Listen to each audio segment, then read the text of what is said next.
Hey, good morning. This is Joe from Citrus County Porch Life, bringing you a daily word for men for January 24th, 2025. And the word is motivated. All the ways of a person are clean in his own sight, but the Lord examines the motives. And that is from Proverbs 16, verse 2, NASB. Determining what motivates us can be like digging for gold. If you have ever watched gold miners at work, it takes some hard labor and experience. It's usually a sacrifice, but it ends up with great rewards. If you know what motivates you, going after it will give you passion and a joy, a reason to live. One of the top motivators for men is to have a sense of accomplishment. If a goal is set and completed, there is a release of endorphins that brings pleasure. When days passively drift by, we can feel aimless and pointless. We have a purpose, and God very much wants us to be motivated to seek Him. In finding Him, we receive joy. He aligns this purpose of His with roles and tasks that we fulfill. He wants us to experience motivation for life. What motivates you to get up each day and do the things you do? Well, I happen to love life. Uh, I hate to be stuck in a rut doing nothing. Uh, I did that for quite a few years when I was actively drinking, and it's been more than 33 years since I picked up a drink. So I like to get things done. I usually make a to-do list every day, and I like to finish it. I get a sense of accomplishment, and I don't put the most important things down the bottom. The most important or the hardest things, I put them at the top, and then the list gets easier as you go down. I like volunteering. I like the classes that I teach at the library, the GED math classes. I've been doing that now for about 5 years. Uh, I like working at the assisted living facility slash nursing home. Meet a lot of great elderly people there.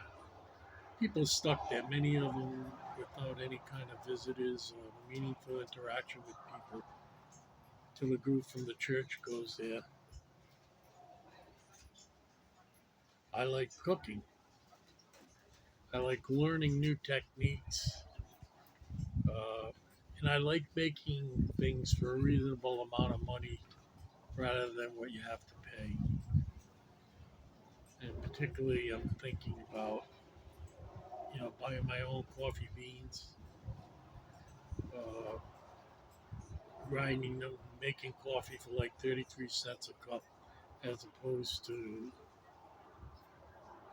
you know, the ever increasing price.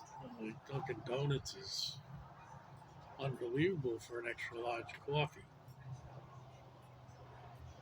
And I'm also motivated in the Word to learn more. The Bible fascinates me, the geography of the Bible, the Word of God, all the characters, fitting the Old Testament and the New Testament together. That's why I like to read them together. 3 chapters a day of the New Testament, 3 chapters a day of the Old Testament. And at some points during the time it takes me to do the whole thing, I don't limit myself to a year. They really converge, and you can actually see God at work the same way in both the Old Testament and the New Testament. And having been very sick 10 years ago, almost at the point of death, in ICU for 3 months, more than 3 months, a very long recovery where I couldn't walk. I had to use the wheelchair. This all resulted from me being attacked because I would not give narcotics to a patient that didn't have them coming. Yeah, it was in the hospital, and they have very poor boundaries. They wanted drugs, and I said I couldn't give them. The machines now know when the meds are supposed to be given, and you have to get an override to give them at a different time, and you have to have two people sign in, a supervisor and the regular nurse, and that was not going to happen. So I was very badly injured, and then had surgery to repair the injury, and the surgery was worse than the injury, and I became septic, and just my mother died while I was there. My brother Michael died while I was in the hospital. I couldn't go to either funeral. Uh, it was a very bad time in my life, and I am so happy. Even with I'm not back 100%, but I'm better than I was.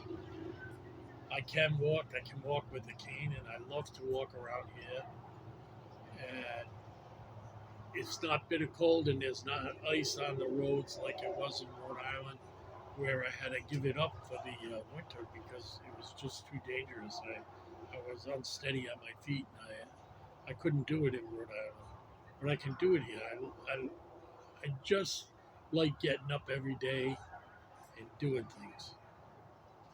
And I owe it all to God. For some reason, I am still here. I was so very sick, not comatose, but in a semi comatose state. But God brought me back. And I'm motivated to live every day to the best of my ability, to enjoy the great things that God has given us on this earth, and to stay sober. So that's what I'm motivated to do. Well, I wish you all a safe and holy day, and we will see you tomorrow. God bless.